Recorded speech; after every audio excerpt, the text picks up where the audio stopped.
Hello, I'm David. I'm the coordinator of the Maths Learning Centre. If you've never seen my face, then you probably aren't doing first year maths. Or you've only ever heard my voice because you've only ever listened to revision seminars where I didn't do this. So, hello, now you know what I look like. I'm going to turn it off. This is a revision seminar for Maths 1B, and I'm going to talk about differential equations.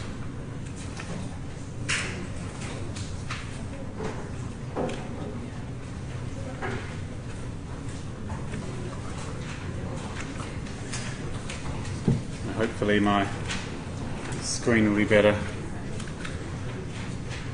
Okay, so differential equations, if at some point in the past you did Maths 1M, you would have done it.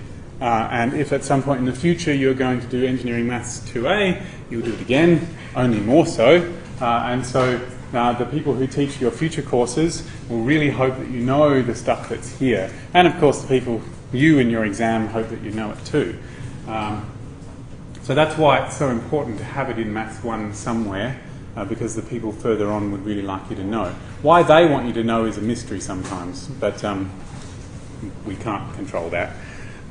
So I'm going to first talk about the methods that you've been shown about how to deal with differential equations and putting them in a nice little flowchart, which will lead into a flowchart that you'll see next year if you do more differential equations.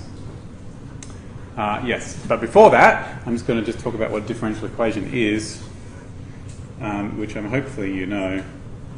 A differential equation, and that's my abbreviation for it, is an equation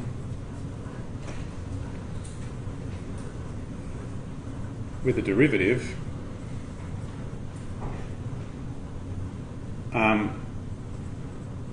where the goal is to find a function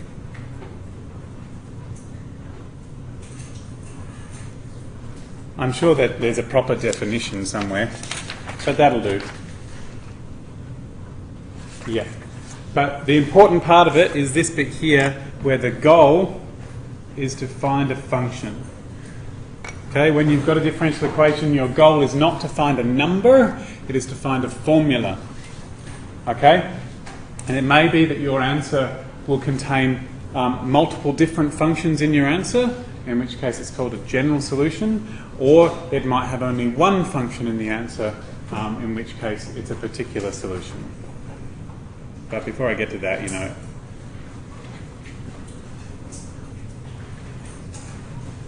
that's the classic and possibly one of the most basic differential equations. There is a derivative, and there is other stuff, and the goal is to figure out what y is.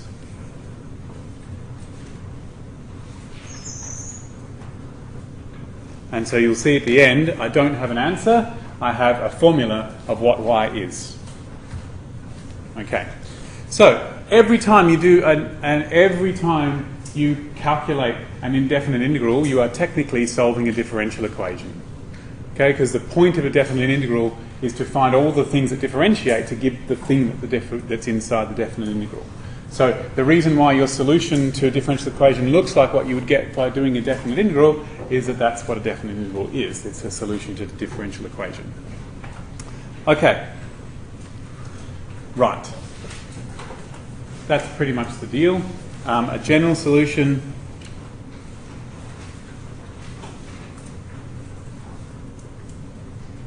sort of encompasses a whole lot of different functions.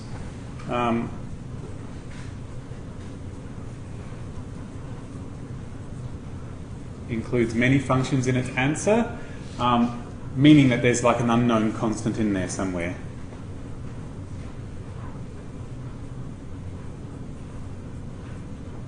A particular solution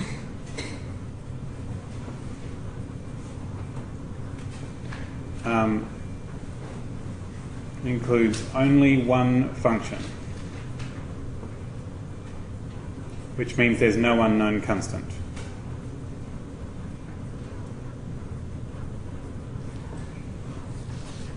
Okay, there you go. That's the deal, just so you know.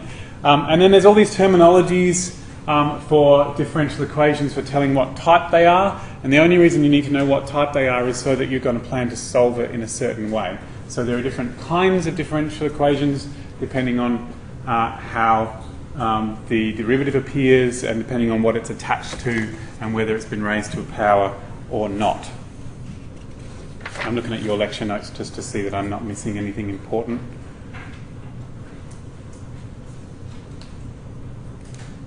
All right. But that's the basic idea. So now I'm just going to talk about solving differential equations.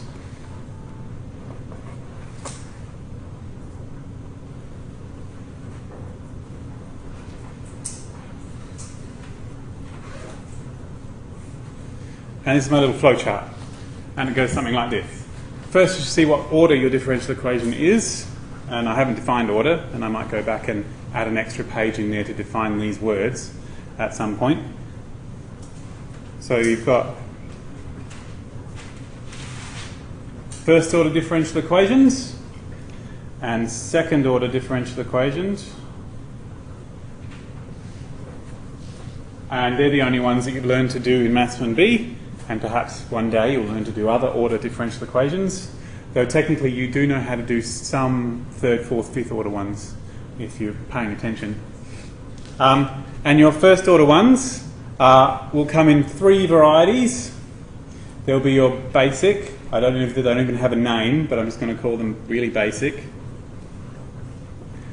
Really basic, which means they'll be something of the dy on dx equals function of x, which means you just integrate both sides and ta-da, you're done. Okay? They will be separable.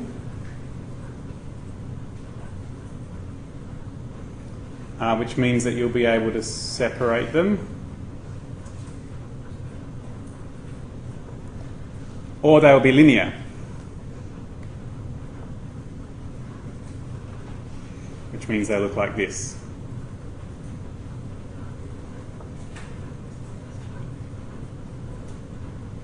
So those are our three types of first order equations that you've seen.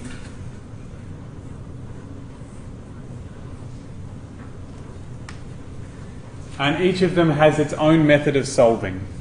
And I'll talk about the methods of solving each of them in a minute. Your second order ones,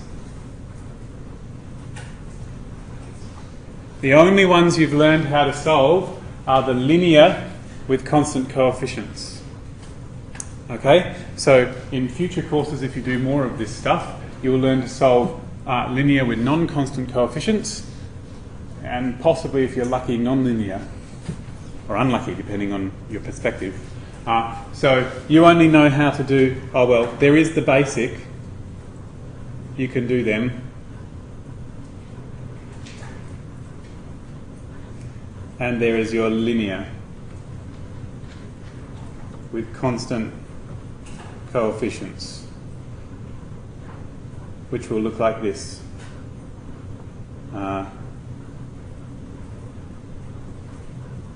Something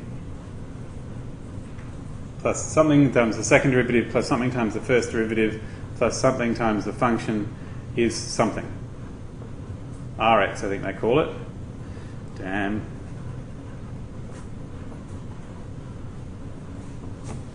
And those themselves come in two types as well. Sorry, that's under this heading here. These come in two types. They come in homogeneous, which means it'll be equal 0, and non-homogeneous, which means it'll be equal something other than 0. So let's just delineate these. So my first order ones come in three flavours, and there's methods for solving each of those flavours. And my second order ones come in two flavours, but this one comes in two of its own.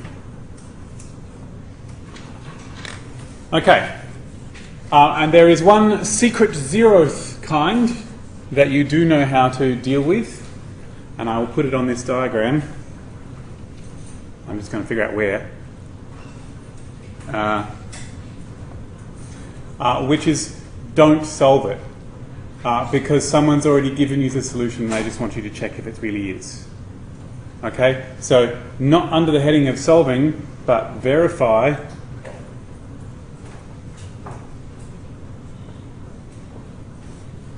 If you're asked to verify a solution, you can verify a solution for any kind of differential equation, first order, second order, simple, ordinary, non-ordinary, doesn't matter, by just differentiating it enough times and subbing all the derivatives in and seeing if it works. Okay? So, it goes something along the lines of, is fx, is y equals something a solution to something, right? Then you'll, find dy1 dx, d squared y1 dx squared, and however many of them you need, and sub in. Okay? I say this now as a separate technique all in its own right, because you would not believe the number of people when faced with differential equations and the question says verify, go through the entire thing of solving the second order differential equation, and all the lecturer wanted them to do is sub it in. An indication of that will be that an exam question will only be worth a small number of marks. But the word verify just means check, which always means sub in to something. Okay. So most of these are easiest to describe by example rather than by formula, and so that's what I'm going to do.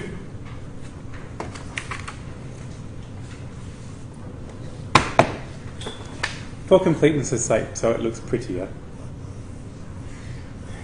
Right, because everything else is in boxes. Right. So here we are. We've got...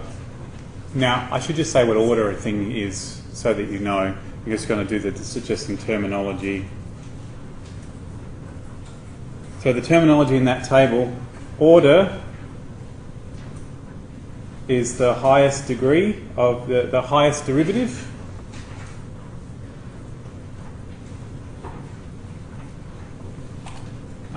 So it's not to do with any powers in there, it's specifically to do with the derivatives. So if it's got a second derivative in it, it's a second order. And if it's got a third derivative in it, it's a third order. If it's a first derivative, it's a first order. And linear means that the derivatives, the part with the dy and dx or the d squared y and dx, appear without being multiplied by each other and without being powered by anything. So linear means that any derivative is sort of not multiplied by any other derivative and not in a power, basically, is sort of unpowered and not attached to other derivatives. I know that sounds like a really strange way of saying it.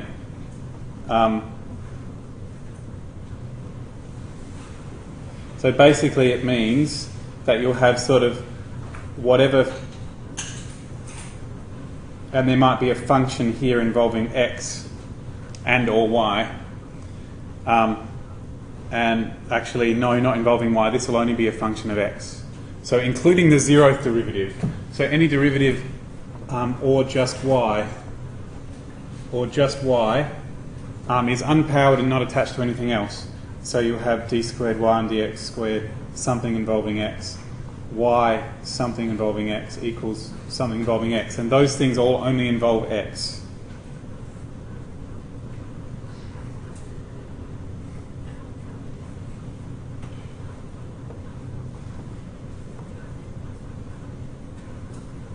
They don't involve y. That's what it means to be linear. Okay, doesn't matter how many powers there are, it could go up to the fourth or fifth power, so as long as the thing that is as long as they're not too many powers and the things next to them are only involving x, then it's linear. So you know how to, you're going to deal with any kind of first order linear, but you're only going to deal with second order linear ones where these ones here are constants. Okay, that's our terminology. Don't think there are any more terminologies. No, okay.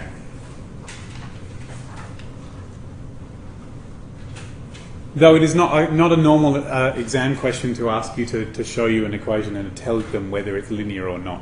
That's a classic assignment question for when you first meet this terminology, but they won't normally put it in an exam because there's much more important things to do. So, just pointing it out. Okay.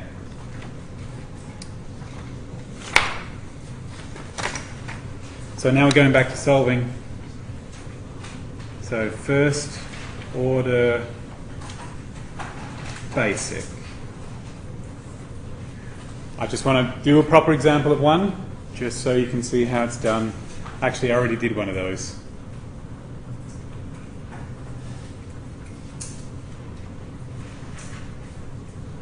But I'll do a more complicated one. Okay? It's basic in the sense that it doesn't have anything else in it, but all it means is integrate that. Okay? Which means I would have to use by parts to integrate that, and they expect you to remember to do how to do that. So y will be the integral of this. Whatever that is. So, damn, this is f and this is g.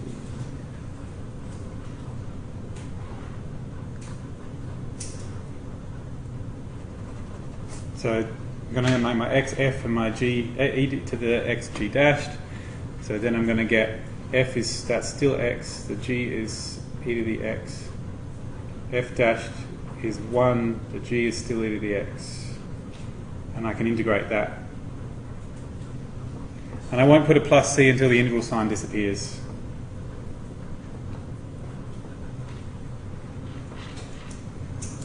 Yay! Okay. So classic double bluff, you know, where they give you one that doesn't actually involve any y's and you start trying to do separable and crap, but it's not necessary, you just integrate. Okay, cool. Great.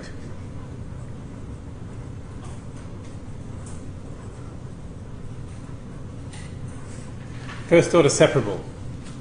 So first order separable is defined to look like that it is possible to make it look like this. Or basically to, via multiplication and division, it is possible to separate the x's onto one side and the y's onto the other. Okay? So, or if you like, it's possible to separate like this. I'm not going to use f and g this time because they're confusing. That it will be confusing, but I'll just use a small one this time just so that it's easier to. Okay, either this is the formal definition of being separable, but you can also think of it as being able to separate it like this and get all the y's and dy's on one side and all the x's and dx's on the other side. The key to recognizing it is that if you think it might be separable and it's presented as dy and dx equals, it should be possible to factorize it, okay, into two things, something involving x and something involving y. So your classic example.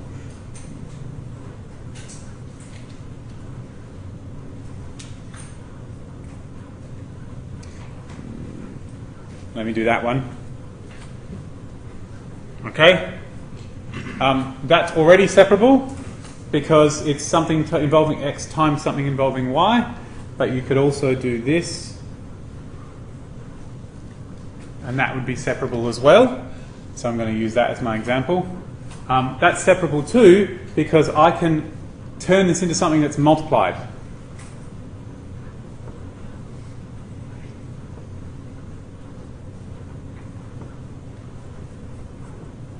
Like that, by factorizing it. And now it's something involving x times something involving y.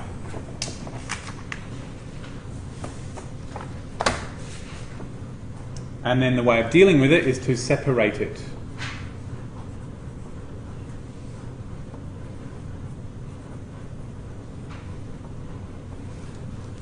Now doing that is implicitly assuming that there is a very tiny change in x and a very tiny change in y, and this is how they're related to each other. And then if you feel uncomfortable with that, that's okay, because you can just whack the integral signs in now.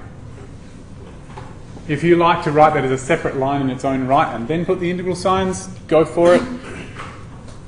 But even if there is someone who does put the integral signs in straight away, they've usually written that first and then put the integral signs in. And so we get ln y equals a third of x cubed plus x. Now you don't need a plus c on both sides, you only need it on one, because this would be plus c and this would be plus some other constant, probably not the same as the other constant, and you'd be able to combine them all into one constant anyway. I'm going to show you a couple of tricks here that are involved after you get to this stage, because this is not finished. The goal is to get a formula that says y equals.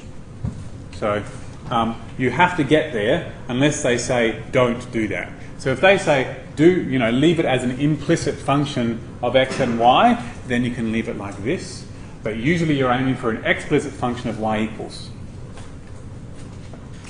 So I'm going to need to get to y equals eventually, which means I'm going to need to remove this ln.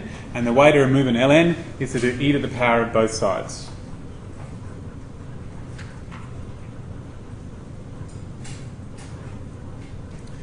First key and important point that is worth making at this stage is the plus c has to be included inside the e to the power of. You can't just go e to the power of this and e to the power of c, or e to the power of this with a plus c on the end. Okay, you are literally taking exactly what is written there and doing e to the power of all of this and e to the power of all of that in one go. And e to the power of stuff does not expand out over plus you can't just do e to the power of each bit separately. You may know this and you're saying, David, what are you talking about? I know that already, but not everyone does, so I need to say it. Okay, so that is what you need to do. The plus c has to be included inside the ln. And that goes for all things. It goes for square roots, it goes for powers. The only thing that will expand out over plus will be timesing or dividing by a constant. But there is a way of dealing with it, of course. So your absolute value will become a plus or minus.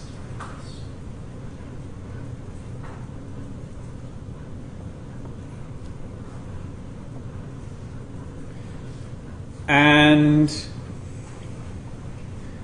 here's the trick. E to the power of does expand out over plus, but it turns pluses into multiplication. So I have e to the power of a third x cubed plus x and e to the power of c, because that plus there becomes a times down below. And so I'm going to do this. I'm going to declare a new constant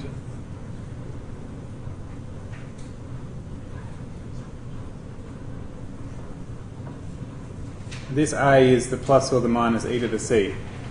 Doesn't matter which one, whether it's plus or minus, that's what the a is.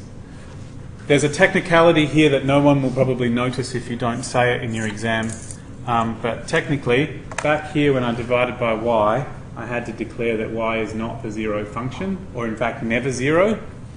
But by the time I get down here, I can redeclare that a is allowed to be zero now, because that will be a perfectly good solution. So even though a is equal to plus or minus e to the c, which is never zero, and a is 0, which will now allow us to have to cover the y equals 0 situation. So if you don't mention that, no one will notice. But I just thought if I'm going to do it in all mathematical rigor, that's what you would need to do. Okay, and that is my general solution.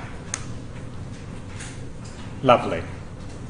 So at this stage, if you were now given what they call initial conditions, and were told instead, if I change my original question, and y of, say, 0 is 5, like that, so that they're being really sloppy with their notation. They're using y as both the variable y and the name of the function. So technically you're supposed to say y equals f of x and f of 0 is 5, but we're just a bit sloppy here. So what that means is there are infinitely many functions that satisfy this, but out of those infinitely many possible functions that satisfy this differential equation, only one of them will satisfy this as well at the same time. So first you find all of the functions that satisfy this bit, and then you sub in those conditions.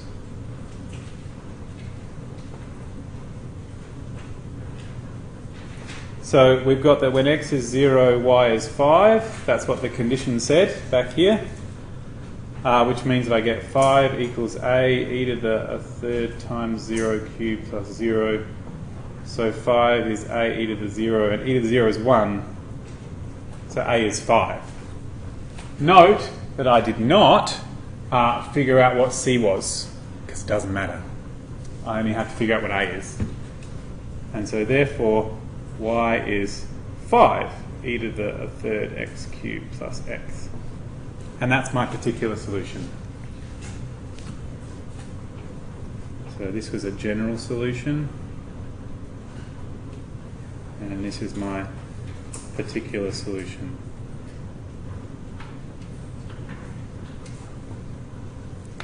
Not that you need to write that in, but I'm just pointing it out.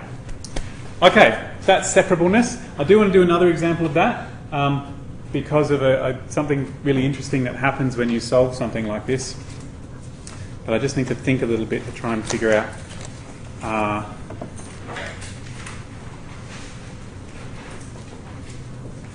what the example is. Give me a second.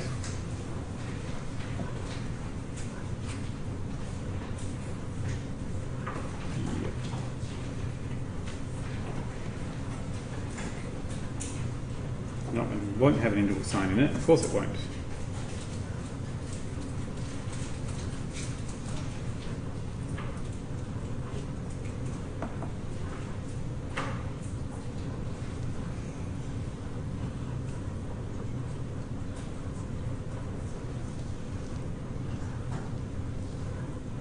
For no good reason, just to make it look prettier.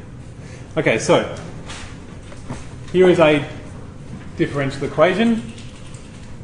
It is separable because it is possible to separate it to have all the y's on one side and all the x's on the other. There aren't any x's, but that's okay, it doesn't matter. You just, whatever x's we have are on the other. So this is separable, and I can do this.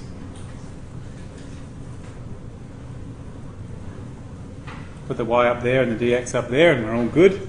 Whack our integral signs in, and I get a half of y squared is 15x plus c for some c. This is lovely. And I'm going to have to do the same thing that I always do, which is to try and figure out what the y is by itself. So times everything by 2, and I'll get 30x plus 2c. I'm going to replace that 2c with a new constant. I like to change my letter when I change the constant to remind myself that that is what has happened. Because if I put a plus c here, it's not the same as that c, because I've multiplied it by 2. So that's why it's really important for me personally to do that, because otherwise I will just keep putting plus c's everywhere, and at the point where I do like an ln or something, I'm going to fall into a trap, because it's not going to work for me. But I can always replace any multiple of the original constant with a new constant. So that's how I do that.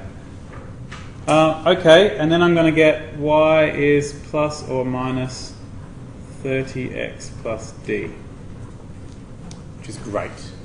And that would be my general solution. And you do need to keep the plus or minus in it if it's the general solution. But if instead I had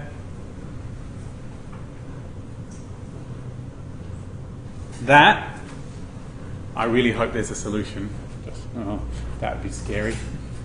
I might change my question. Can't do that in the exam, of course. But though I think that the person marking it would be mildly impressed if you did, actually. You wouldn't get the full marks, but they would go, well, at least they've done something. So, so I don't know how to do this one, but if I change the question to this, I can do that. And you go, well, we'll give them 1 mark for gall and 1 mark for actually showing that they know something.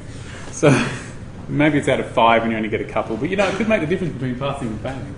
Better than 0. Sorry? That's right. It's always better to write something than nothing. So if I had that y0 equals 1, then I would sub in my x equals 0, y equals 1, and I'll get y equals plus or minus 30 times 0 plus d. Crap. 1. Yes. 1. And note, the 1 is positive, which means it can't be the minus. It's not plus or minus, it's just plus. Because if it was minus, it would have to be minus 1, but it's not minus 1.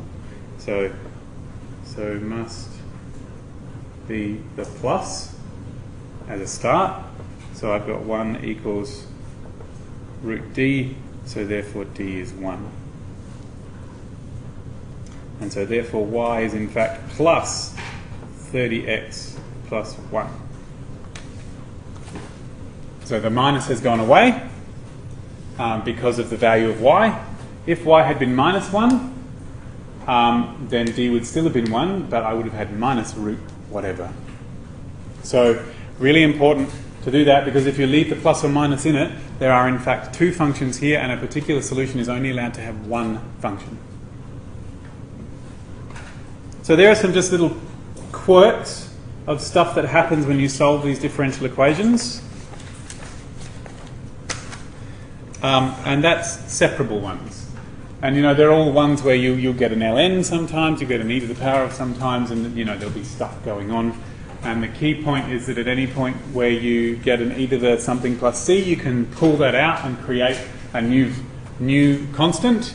And you can create new constants when you multiply them by stuff. And just be careful when you sub in it, it's supposed to help you decide what the function is out of the options that you've got. Before I move on from separable, does anyone have any questions about separable? Cool. That means I'm going to do linear, which most people find is the most confusing.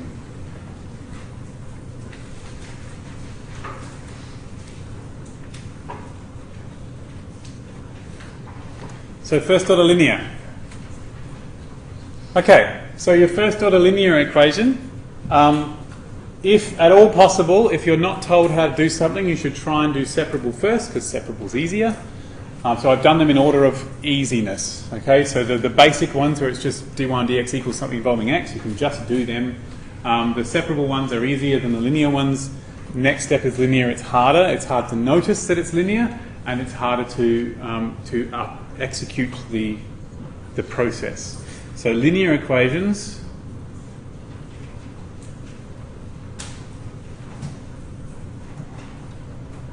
are traditionally written like this. Note that in complete technicality, you are allowed to have something here next to the dy and dx. You're allowed to have a multiple of the dy and dx. That's a function of x. It doesn't involve y. But you can always divide by that to make it look like this. Okay, so if it has something next to the dy and dx, you're supposed to divide by it so that the dy and dx is all by itself. Okay, so the key for linear is to make the dy and dx stand all by itself. And if once you've done that, the only other place where y appears is as a single y, then it's linear. Okay, so that's the key.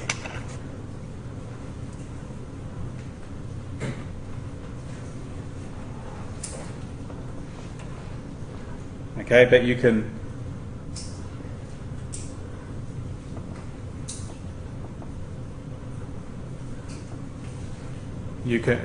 that's really bad. It's by itself, and you can divide to get that. But once you've done that stage, if you've got a single y, then you know it's linear. And it's really important to get it to that stage. A whole lot of people in second year engineering maths, where a lot of their stuff for the second order and third order things, I specifically say that you have to have the d squared, y and dx squared, or the whatever by itself, and they forget to do that bit, and they get the whole assignment question wrong. And it's also really hard if they don't do that. So make sure you do that first. And then this is the process you go through. It's magic, based on the wisdom of our forefathers and their fabulous magical powers of deduction. And they have discovered that if I do this trick, I will be able to solve this. And it goes something like this. If I have I'm going to integrate this. That's the goal here. I need to do an integral to make the derivative go away. Which means that whatever this integrates to, if I go backwards and differentiate, it produces this answer. And I know that things that differentiate to produce a dy and dx in one spot and a plain y in another spot should have come from something times y using the product rule. So my aim is to get to here. Something times y. Okay? And if I differentiate that, it will give me something dy and dx, because I'll keep this and differentiate that, and something y, and that will be the derivative of this, equals something.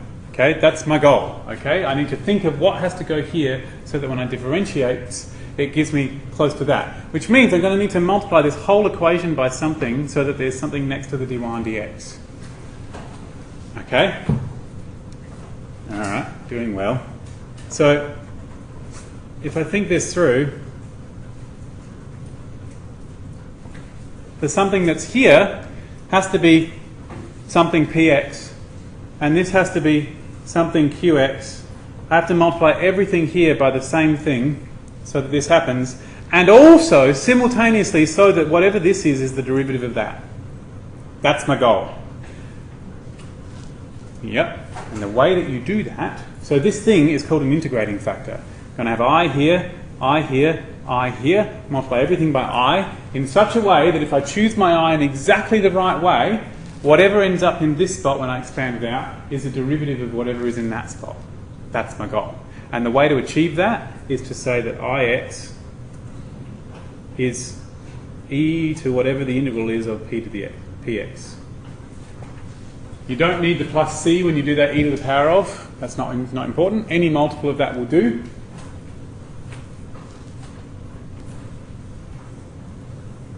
And then you multiply everything by Ix.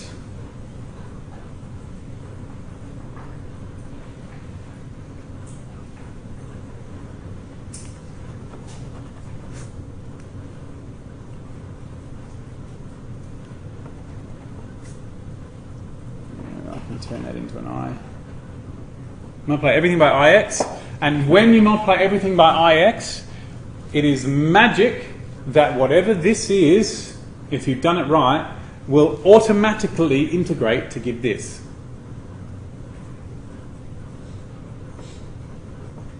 But you will have to figure out what this is all by other methods. And then you'll divide by the Ix and it'll be great. Right.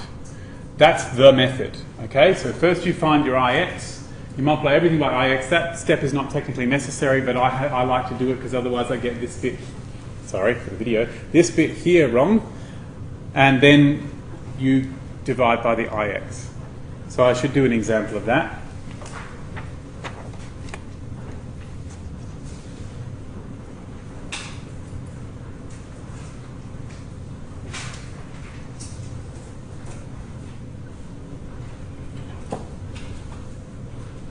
When you think about it.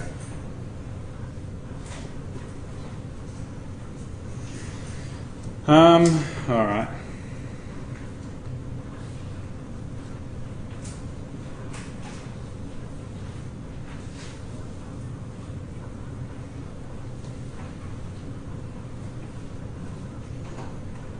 Yeah, it'll do.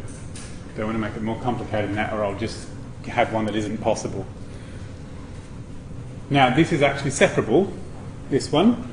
So if you weren't told to do it by doing linear, you wouldn't, because you would notice that if I put the xy on the other side, I could factorise out the x's, and it'd be great.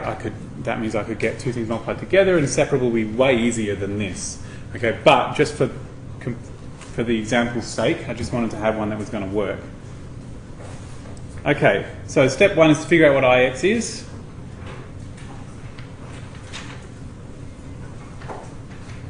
Well, actually, a second. I'm going to find Ix. So first, the integral of the thing that is next to y is a half of x squared. I don't need the plus c. I am duty bound in my own mind to do it. Okay, first I figure out the integral of the thing that is next to the y, and then I have my ix is e to that integral, but I don't need the plus c.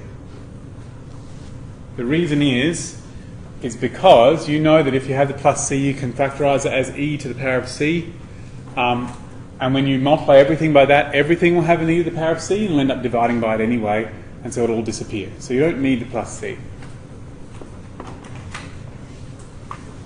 Okay, and now I multiply everything by ix, so I get e to the half of x squared dy and dx plus x e to the half of x squared y equals x e to the half of x squared. Like that. Multiplied everything by e to the x squared. And then I'm going to integrate both sides. So the integral of this is automatically, because of the way we set up our integrating factor, the integrating factor times y. Okay, we set our integrating factor up that way in order for that to work. And then we're going to need to do this. Now, technically at this stage, you're supposed to use whatever methods you have from Maths 1A to do this integral. I'm just making it worse. And that means substitution in this case, but technically we know what the integral of this is. It's that, because of setting up our integrating factor. So, but I will do it properly. So u equals a half of x squared. Du on dx will be a half times 2x, which is just x. So du is x dx. And so my integral is the x dx becomes du. The e to the that is e to the u, so that's great. And u is really e to the half x squared. So that's where we are.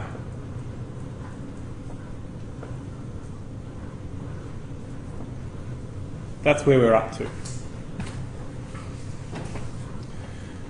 Lovely. So you might have to do integration by parts, you might have to do substitution. It's quite common to have to do a substitution actually. And here we are. So there is one step left, which I didn't put in the other one, which I should probably have written back there, so I might do it now before I...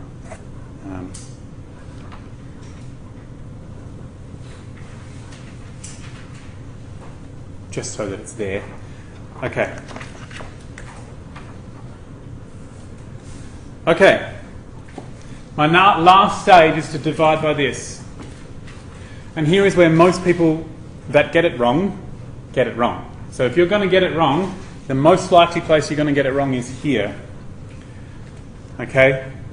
The entire thing that is here has to be divided by this. So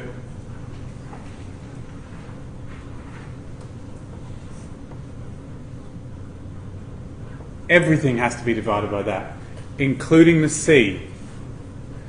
Now you said, but David, when you said that when you multiply c by something you can replace it with a new constant, that's only true if the thing you divide by is also a constant. And this here is totally not constant. It's different for different x's. So when I do this, that divided by that is 1. C divided by that is c e to the minus a half of x squared. And that is my general solution.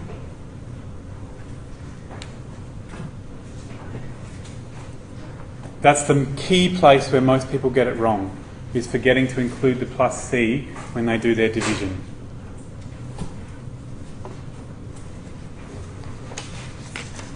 I will do one more. And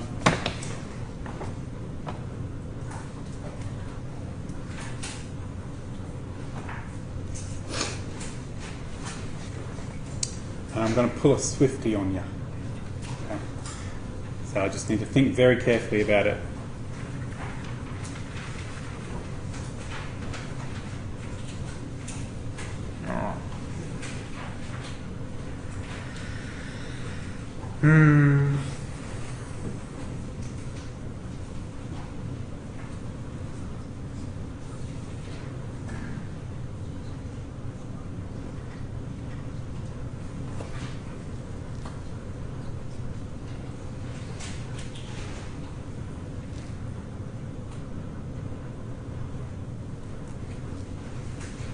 Yep, that one.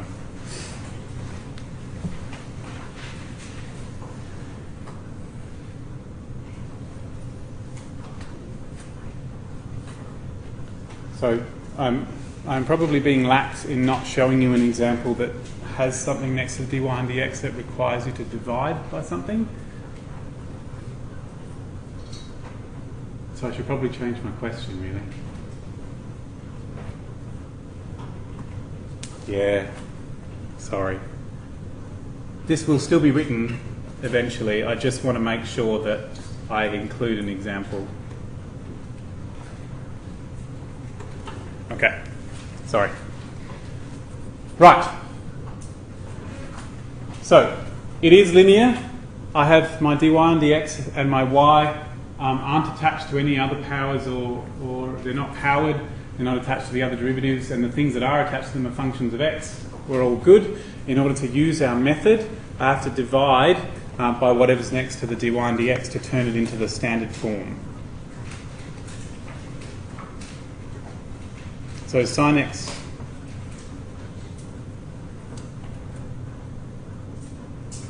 and of course cos squared divided by cos x is cos x. But for completeness' sake, I might as well do this.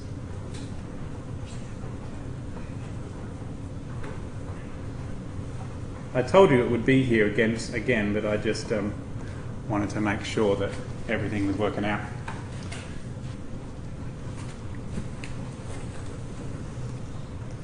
So first we have to find out, I'm going to go through the normal process, find Ix, which means I need to do the integral of tan x, which is not fun, but it's not too bad. To do the integral of tan x, you actually do substitution.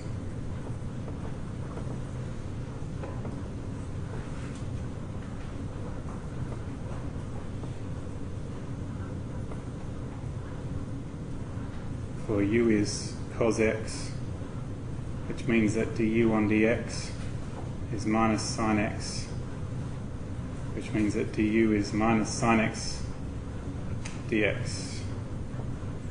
So when I do the integral of that, I get minus ln u, which is minus ln cos x.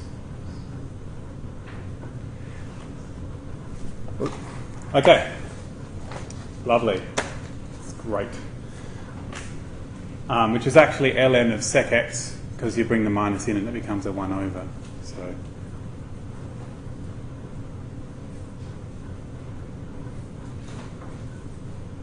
Oops, sorry, 1 over cos x. So remember, when you bring powers in, when you bring a constant in, it becomes a power, and cos x all to the minus 1 is 1 over cos x.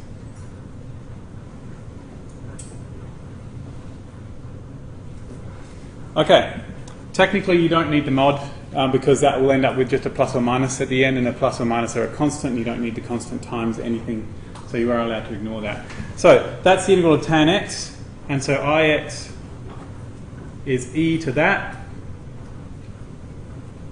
which is sec x. So we're actually just going to choose the positive version, okay? Because that's okay, you're allowed to do that.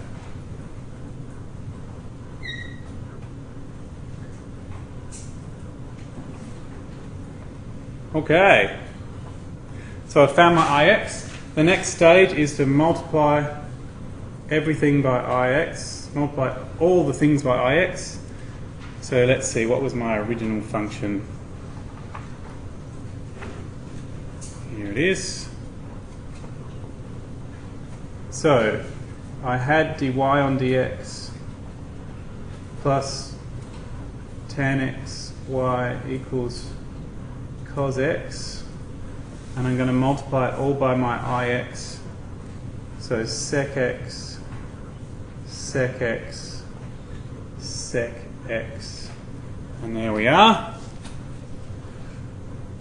And this is awesome. And look, sec x tan x is the derivative of sec x. That's the whole point.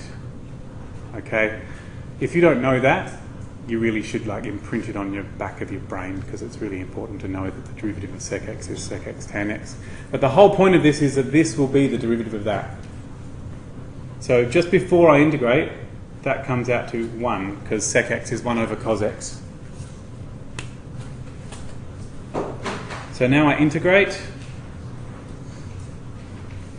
The integral of this will magically become ix, which was sec x, times y. And I'll have to do the integral of that, but that's okay.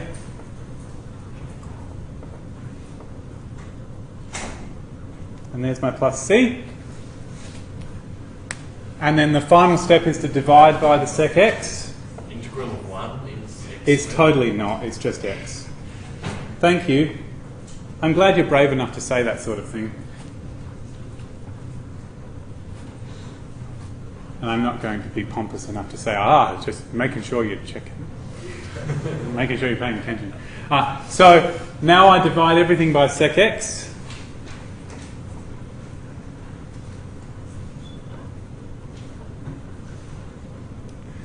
But of course, dividing by sec x is the same as multiplying by cos x. So,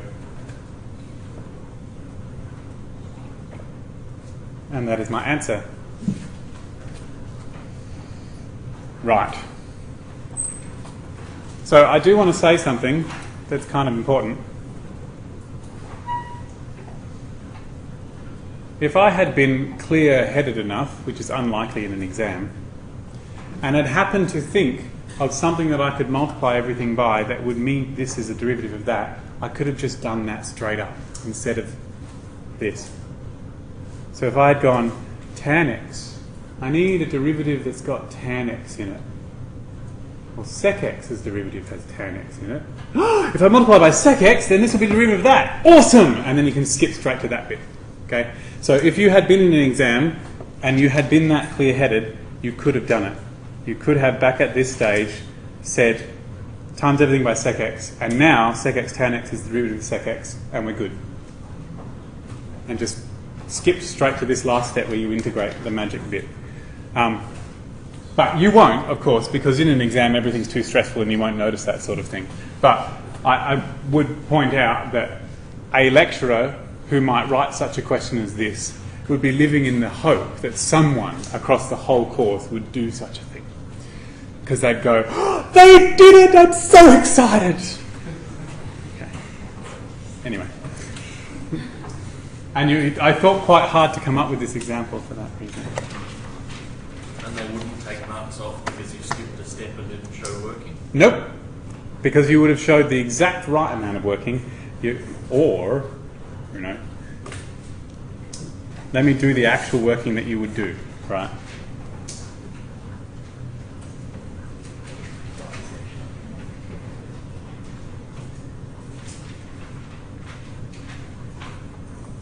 By inspection is great, but you do have to say something that says that you didn't just inspect the paper of the person beside you. So put it in its standard form first. Or not. You might have noticed it straight up from the beginning.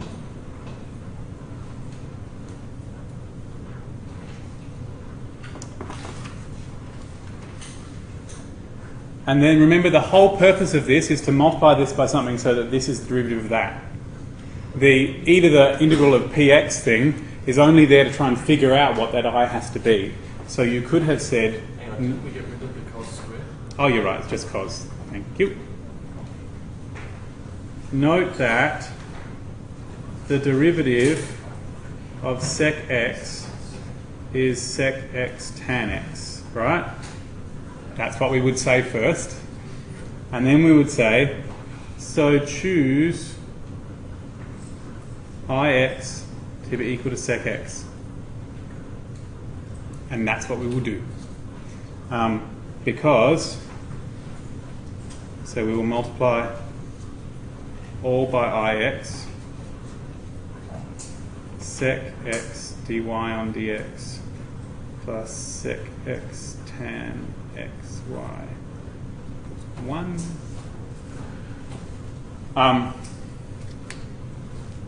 And then we will just say, well, because of the product rule in reverse, this will integrate to give this. So integrate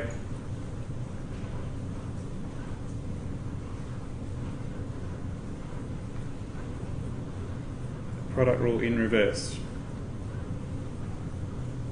And we will get sec x y equals x plus c. Well, you know, for full.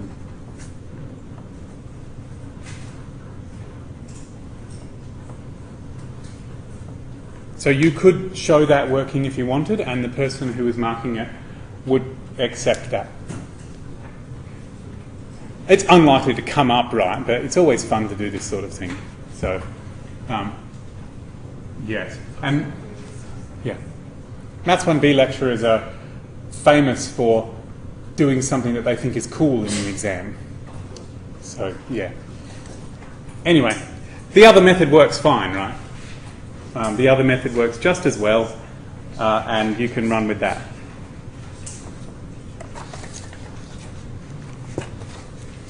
Okay, so let me just go back over that. The key part of this particular method is to run through those steps.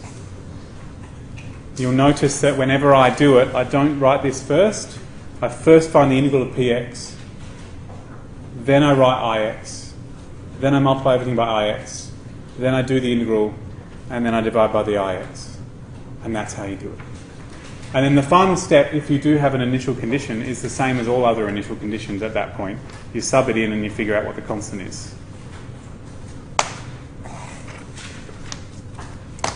That one step extra of my working where I separately figure out the integral of px and its own bit of working, I find helps me to focus, and it helps me to not lose minus signs in important places.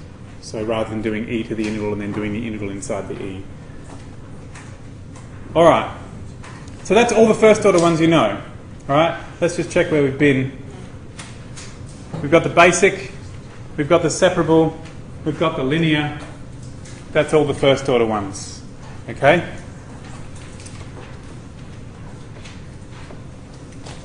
Second order is where we're up to.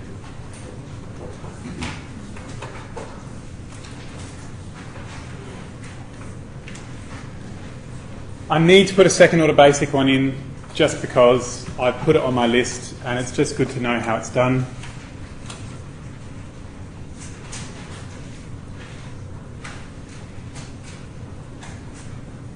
I will not use one that involves integration by parts because that's just painful.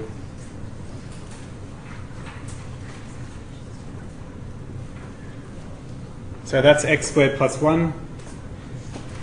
So it's a classic second order. You don't have to do any of this other stuff that you've learned about second order equations. Just go for it. So we'll just integrate it once.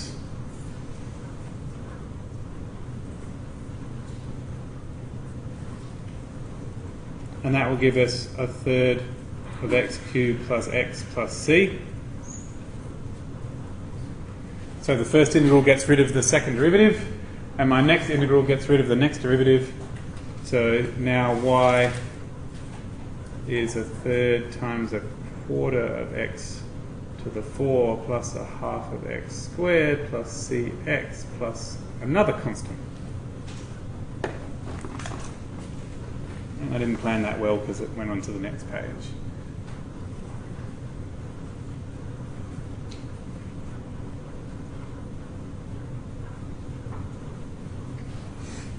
And that's it. Okay? All there is to it, really. I would say that because there's two second order equations should have two constants, one from each integral. And that is the whole basis on which the rest of the stuff about second order is based. And also, second order equations should have two constants, which means that if you're going to figure out what the constants are to get a particular solution, you're going to need two conditions.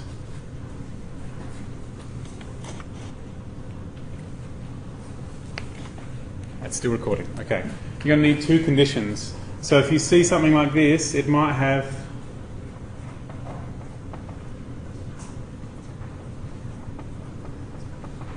something like that.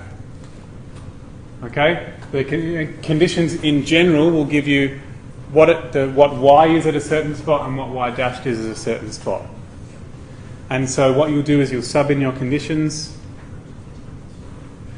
but you'll often you'll have to sub them into two different equations.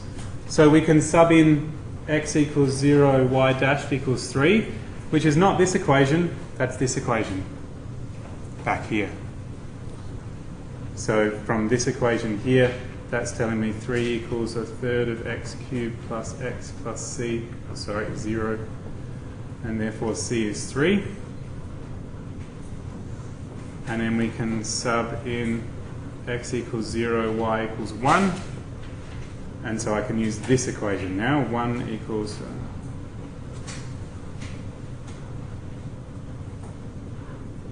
c is really 3. So therefore d is 1. So in fact y equals a 12th of x to the 4 plus a half of x squared plus 3x plus 1.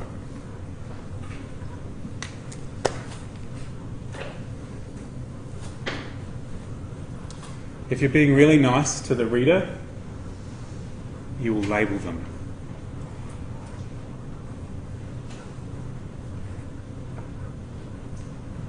You will tell them which equation is which so that they can see where you got it from. They're probably clever enough to know, but you know, people who have to work less hard to mark your exam are more generous. Untested by scientific research, but I think it's true. Now, there's a great stats project.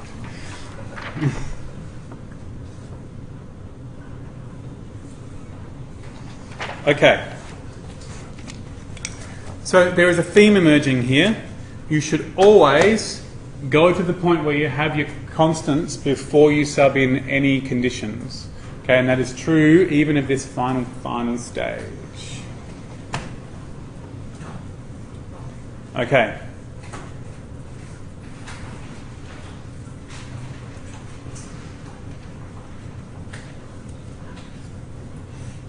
Second order linear. Technically, constant coefficients. In order to talk about that, I'm just going to refer to something that I'm going to put on the screen, which is available online already. So, refer to screen. So give me a second to find it.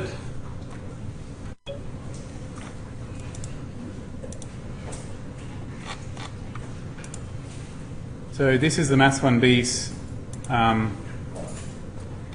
resources page on the Maths Learning Centre's website, which is where this video will go. It will replace the one about integrating factors because I've included that here. And I'm just going to go to second order linear differential equations with constant coefficients, and I'm really hoping that Java works. Or possibly even Flash. Yes.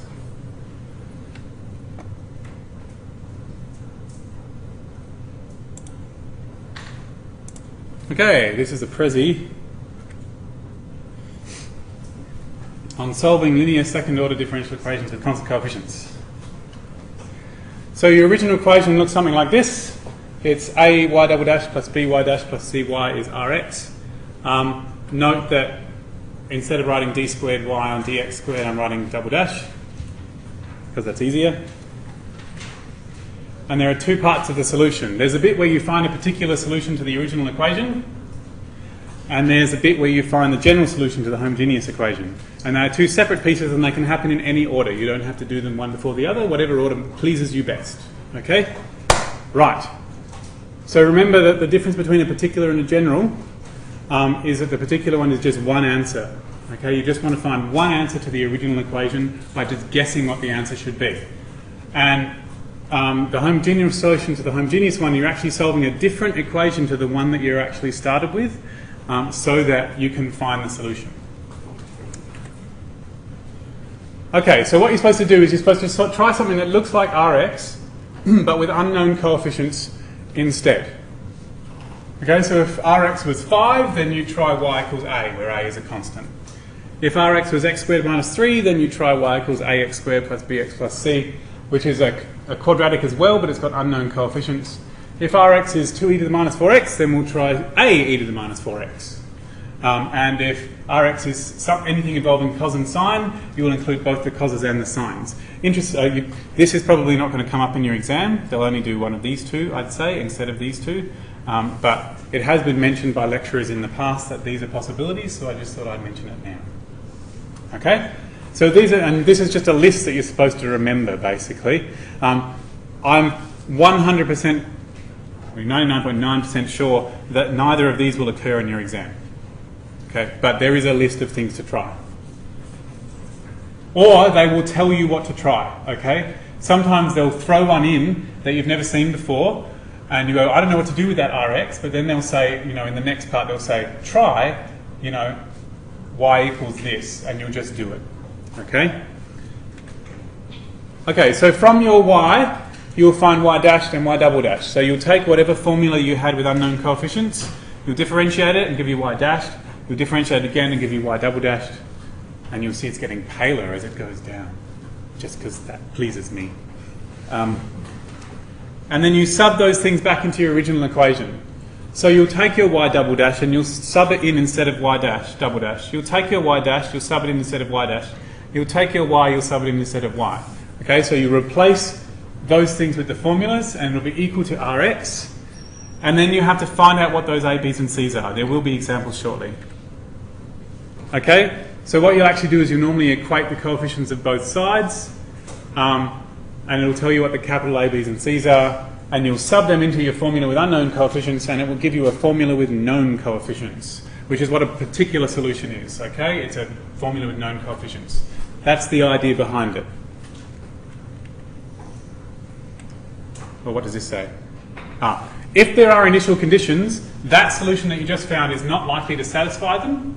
Okay, so don't sub in initial conditions now. We're going to use that solution to find all the other solutions, and after that, then we can find a particular solution. Okay, so don't sub in a particular solution now. Like, don't sub in the initial conditions now, because this particular solution is just a solution to that one. It's not the solution that matches your condition. So don't do that now. I just wanted to point that out.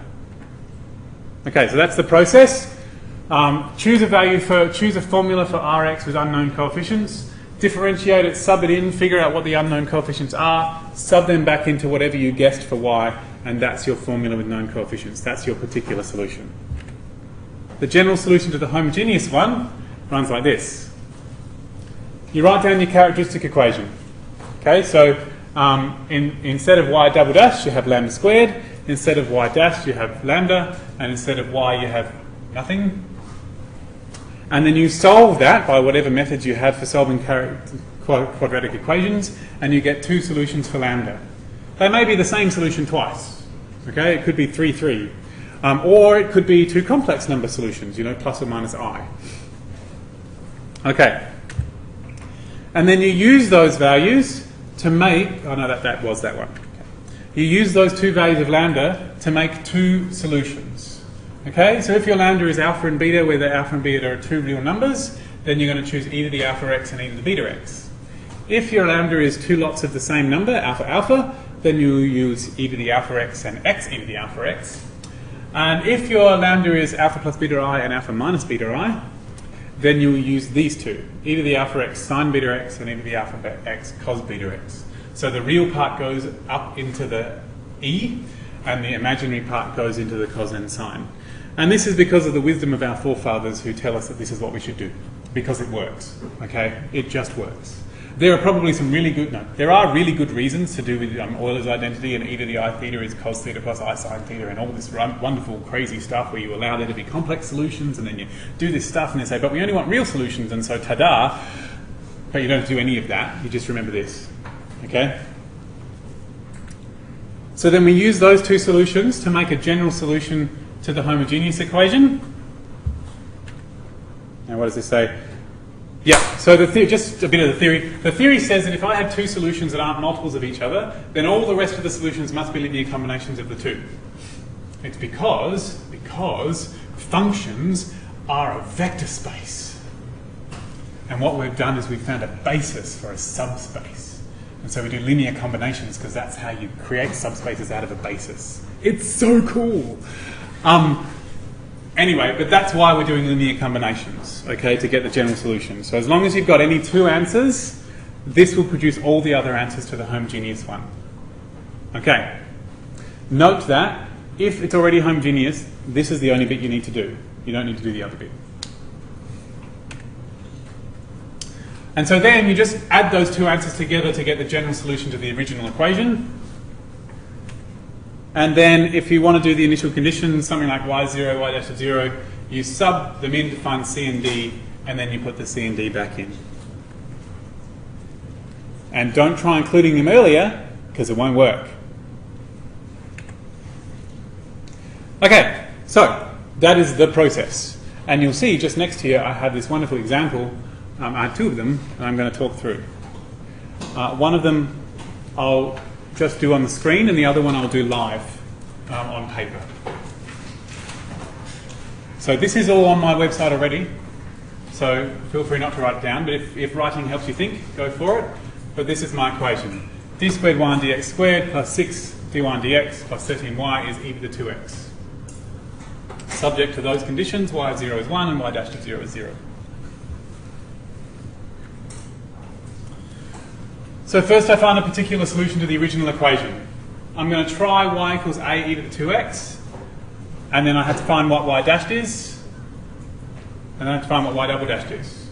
Remember a is a constant, so I don't have to worry about doing product rule or anything. And then I go back to my original equation, which was y double dash plus 6y dash plus 13y equals e to the 2x, and I sub in those three answers that I got. So these three answers here, I sub into this and it produces this. And then if I'm watching closely, I've got 4a e to the 2x, and then 12a e to the 2x, and then 13a e to the 2x. So all that works out to 29a e to the 2x. And then, well, e to the 2x can't be 0, so I can divide both sides by that, and I get 29a equals 1, a equals 1 over 29. Awesome. Okay? That's why, when you do your Rx, you choose it to be a multiple of whatever the e to the thing is to begin with. So that's my particular, so the final step in this is to sub that value of a back up here into this, and that's my particular solution. So if your original equation equals 0 already, you don't have to do this step.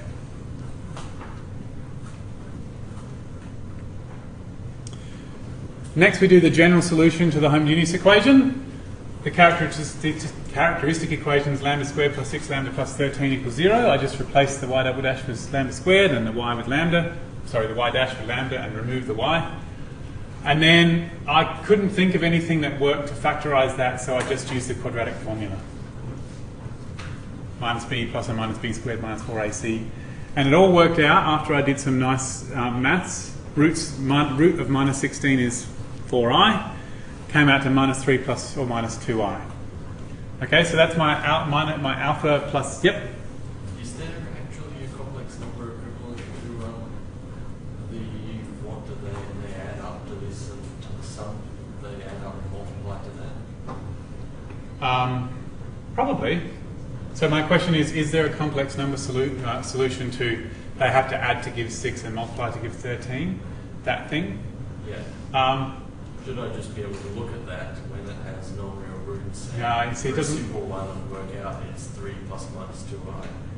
Doesn't look likely to me. However, the real part will be half of 6. Yeah. So there is a complex number answer. It goes If it has complex number answers, they will have to be conjugates of each other, which means that the real part of your complex number answer will be half of the coefficient of lambda, minus a half of that. Sorry? It'll be plus and minus. And then it'll be plus or minus something, and the something you would choose in order to make it work out to whatever the other one was. Right. So, yes and no. Probably quicker just to use the quadratic formula if you know it. Yeah. Yeah. Okay.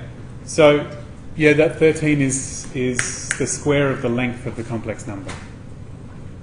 So you'll get the minus 3 squared plus the imaginary part squared is 13.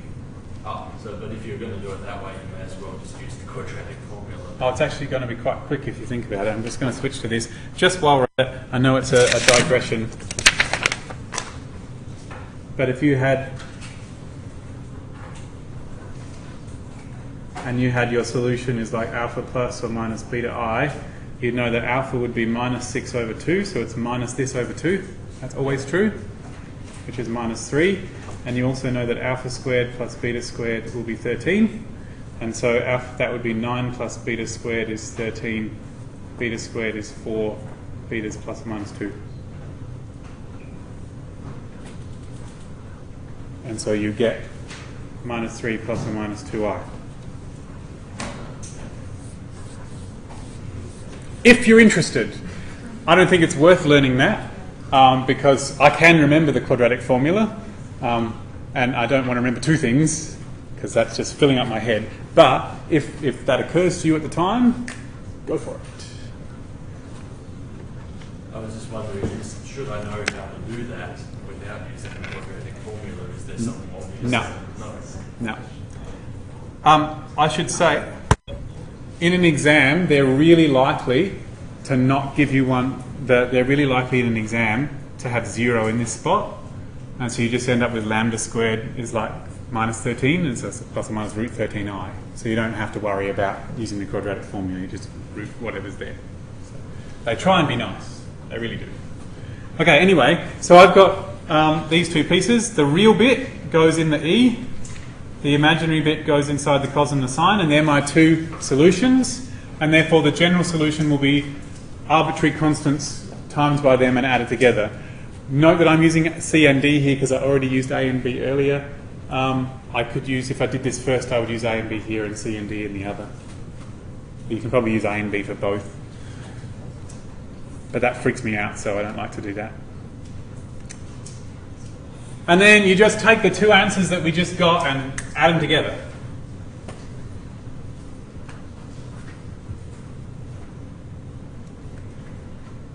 And then this is the bit where I solve the particular solution to the original equation. It's very small, so I should probably zoom in.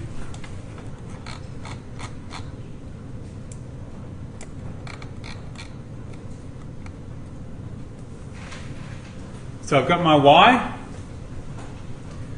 And I have to figure out the y dashed, which I did using the product rule. I substituted y of 0 into the first equation, and it told me what c was. I substituted y dashed of 0 into the second equation, and it told me what d was, and then I subbed those two answers back into the original. In general, they will not make it this awful, but I just wanted to point out. Okay, so one thing I did want to say, you may have noticed something when I did this example. I put headings in. Great plan in your exam to put headings in, because then the person marking your exam knows what's going on. Okay, and at the very least they can do a quick scan and say, yep, they've got all the right parts, they've got all the right headings. At least they're going to get a mark, right? So even if all you did was put the headings in, you'll get a mark. So it's a good start. Right, so that's my advice. Put the headings in as you go, because then they can tell where one part of the working ends and the next begins. I'm going to do that next example live rather than just reading it off the screen, because I think that's better. And I'll just try and make you feel sick first. I'm just going to write it down on a bit of paper.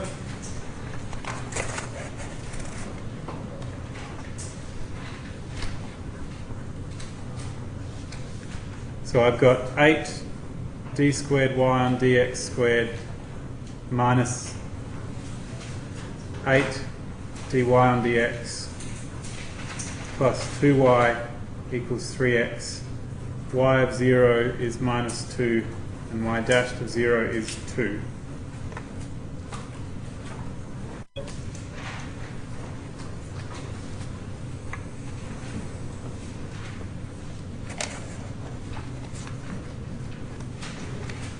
So you can check to see if I'm doing this right. Okay, so the first step is to find a particular solution to the original equation. Or possibly you could do a general solution to the homogeneous, whatever.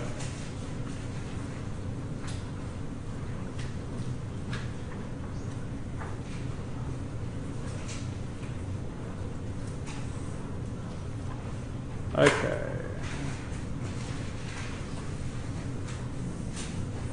Right, so my particular solution to the original equation. So that means that I have to guess something that I think might be right and sub it in. So I look at the Rx, which is 3x, and I guess that whatever the solution is, it should be something like that but with unknown coefficients. So I'm going to try y equals x plus b, because I've got a linear thing here, and I'm going to try another linear thing but with unknown coefficients instead. And then the next step is I need to figure out what its derivatives are so that I can sub it into the equation. Okay, so derivative of ax is a because that's the constant, derivative of b will be 0, and the derivative of a constant is 0. And then I sub that in. So I had 8y double dash plus, sorry, minus 8y dash plus 2y is 3x. And so I've got 8 y double dashed is 0, minus 8 y dashed was a, plus 2 lots of ax plus b is 3x. So I'll just expand that out.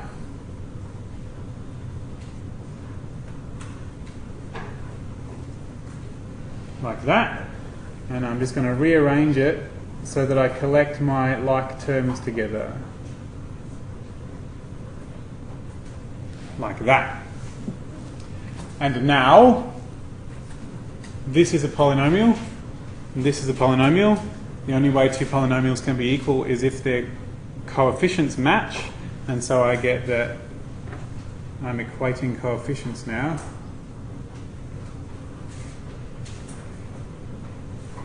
Two a is 3, so a is 3 on 2, minus 8a plus 2b is 0 because there isn't a constant term. So 2b is 8a, so b is 4a, and a was 3 on 2, so that would be 6.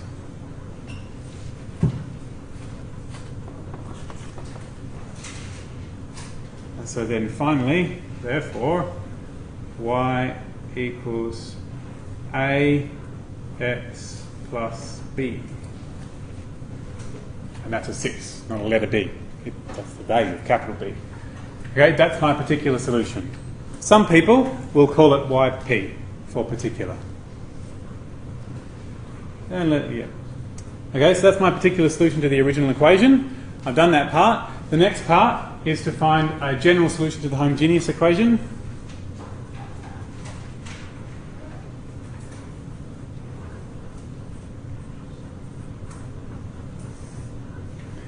Okay, so my homogeneous equation is the same as the original equation, but it has 0 in this spot. And so I'm going to first find the characteristic equation. So 8, the double dashed is replaced with lambda squared, minus 8 lambda plus 2 is 0.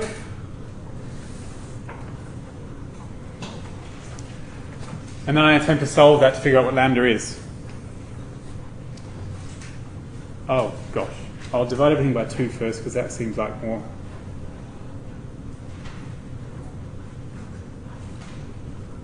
So quadratic formula will do the trick if I'm interested, but I can also just attempt to factorise 2 lambda. All right. Cool. Nice.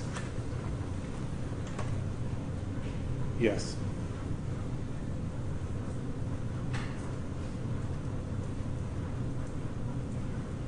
Lambda is a half. I only got one solution, so technically lambda is a half and a half again. Okay, cool. So I take those 2 solutions for lambda and I use them to create 2 solutions to the homogeneous equation. So 2 solutions are e to the half x, and because it's a repeated root, x e to the half x. So remember that if they were different answers and they were real, it would be e to the 1x, e to the one of them and e to the other one. But because it's a repeated one, I have e to the something and x e to the something. And so therefore, the general solution is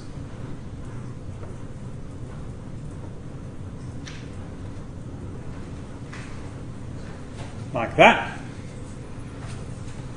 There is an x there. And so therefore, we can now do the general solution to the original.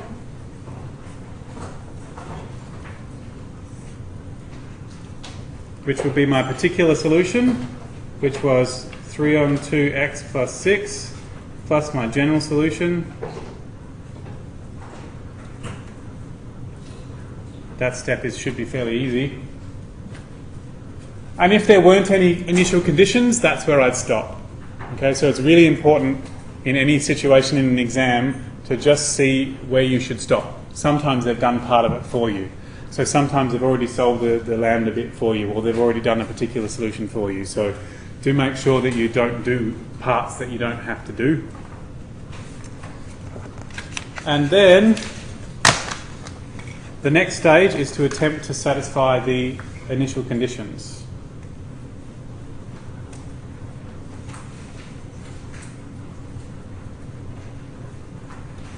Or whatever they're called, constraints. So my initial conditions were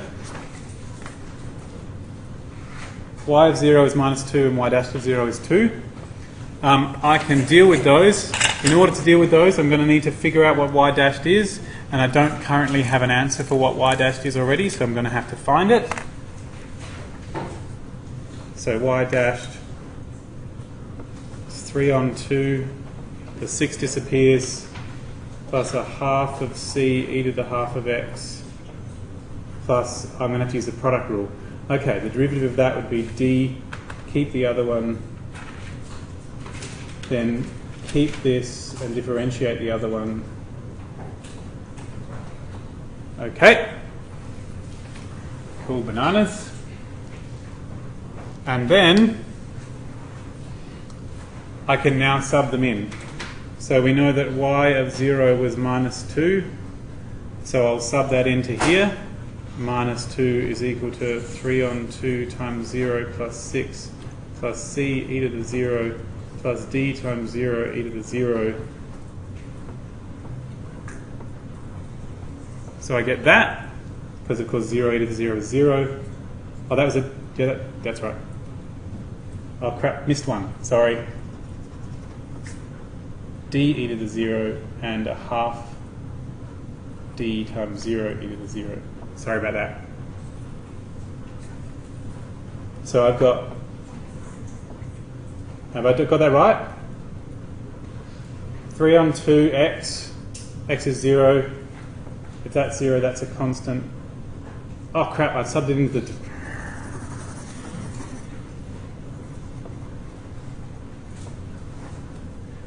Try that again.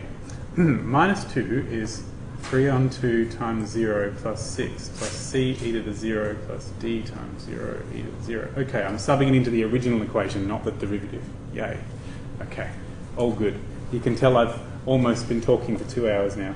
So minus 2 equals 6 plus c So C must be minus 8. And I've got that y dashed of 0 is plus 2. So subbing into the derivative this time, 2 equals 3 on 2 plus a half of C e to the 0 plus d e to the 0 plus a half of d times 0 e to the 0.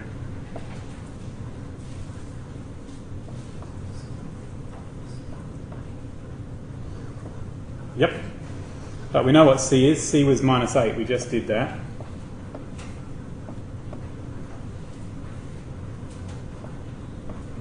So it should now be possible to figure out what D is. Oh, wow. Okay.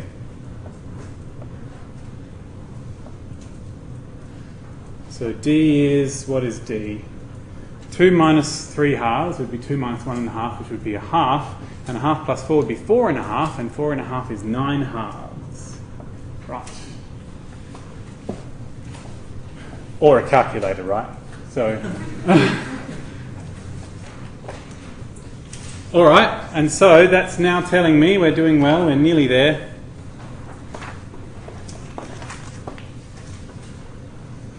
So solution is y equals,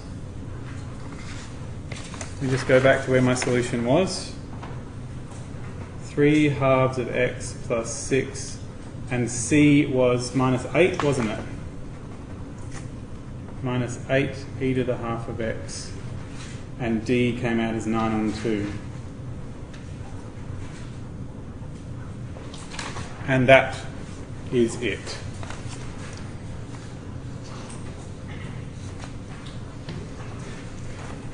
Let me just check if I've got the same answer as I got on the Prezi, hey?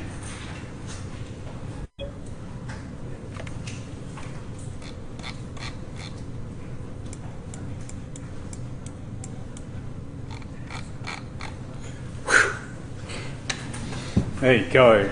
The maths works, and I used it properly too.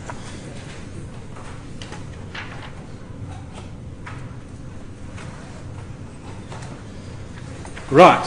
So, only one last thing to mention that I haven't mentioned yet. That is in this topic, so I should mention it now. So there's not going to be much time for requests, but we're doing another one on Thursday, right? Which I will take requests at the time. And the Maths Learning Centre is open, of course, all this week, and next week, and the week after.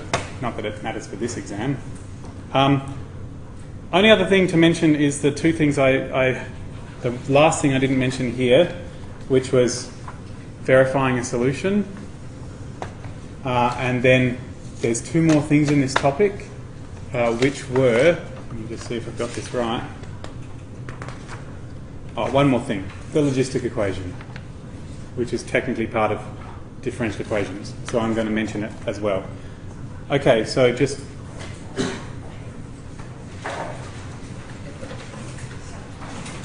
if instead of asking you to solve this differential equation, they had asked you to verify that something was a solution of it, then you would do this. So I'm going to use the same example and just show you how you would have done it differently if you'd been asked to verify. Or maybe not the same example, possibly, no, yeah, it'll do.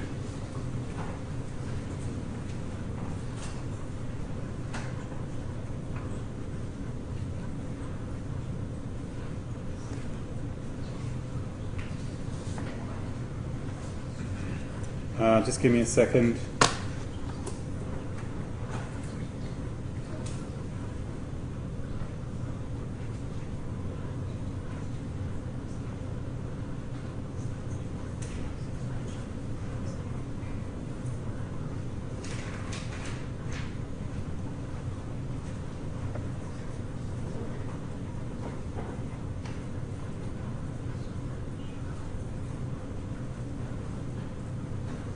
Okay, so verify that that is a solution to this.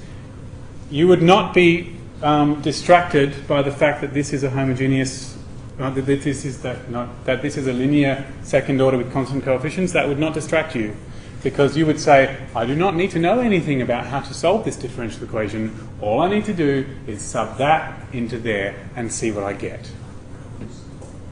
So y dash would be 3 on 2 plus 5 on 2 e to the half of x. Y double dash would be 5 on 4 e to the half of x.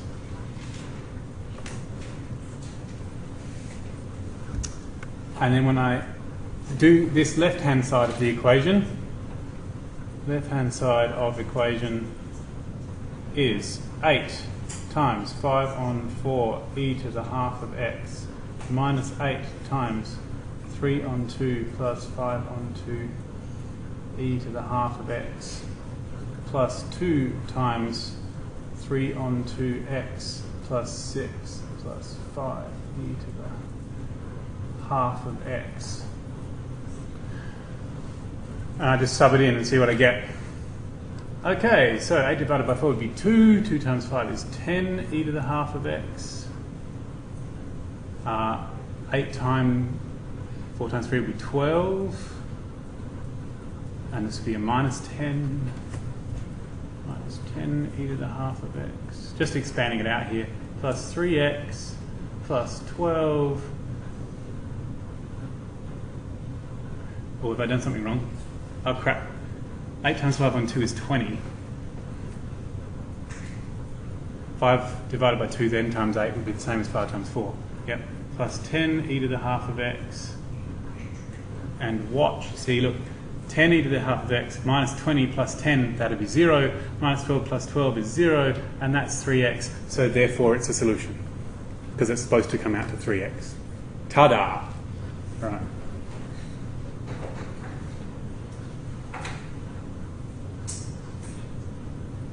Okay, that's what verifying is. Some of them are more complicated than that because there will be a y on the right hand side as well.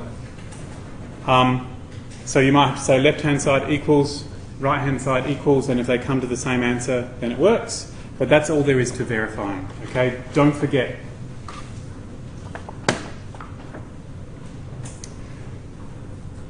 Don't calculate and compare when you can just check.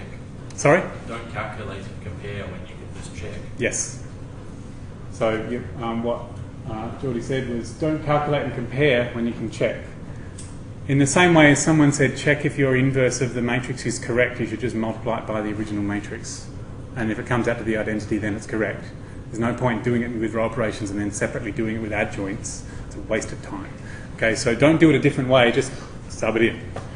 Okay, and the last thing is the logistic equation. The logistic equation is a particular example which we could add to this list. Solving differential equations. If it's the logistic equation, just write down the answer. Okay, so the logistic equation is a first order equation.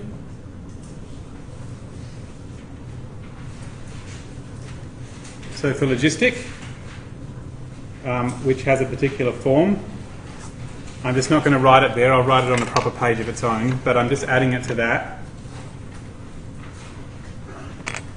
You can actually solve the logistic equation by the methods that we have mentioned here. It's a separable equation.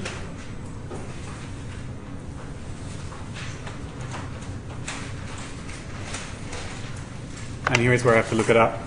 The logistic equation is a differential equation of a particular form which describes how populations grow.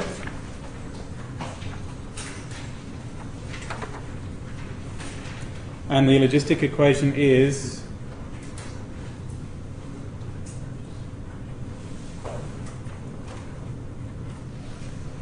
or possibly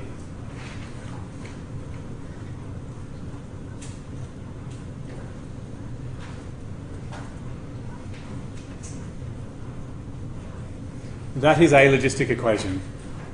Okay? If your equation, remember p is an unknown, so it could be y instead of p. The t could be x, doesn't matter, it's usually p and t. P is a variable, t is a variable. If your equation can be rearranged to look like that, it's a logistic equation, in which case you can just write down the answer. Okay, technically this is separable, because you can just put all the p's over there and a dt over there. but you're allowed to just write down the solution.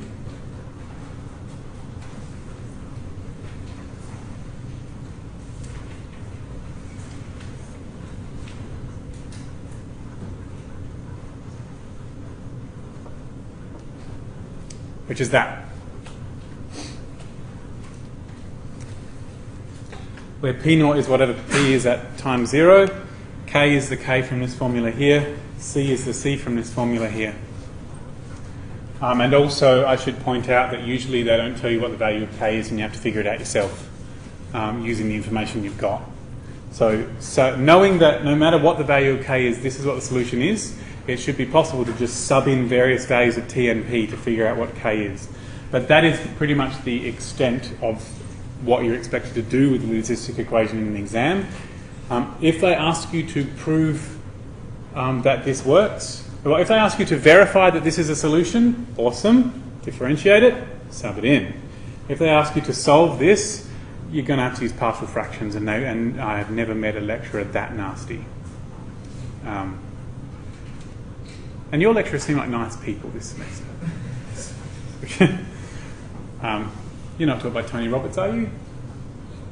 No? Okay, good. Right. I'm going to leave unsaid the implication there.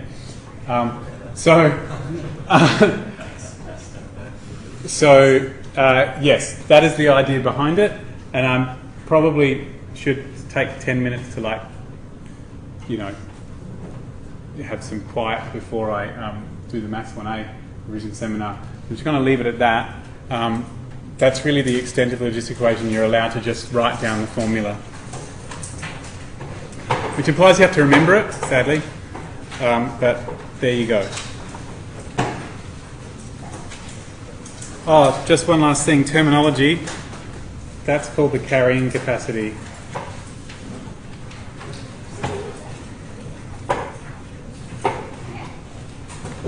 And is the maximum size the population can possibly grow to. So if it's like a petri dish that's got a certain size, that'll be restricted by the C.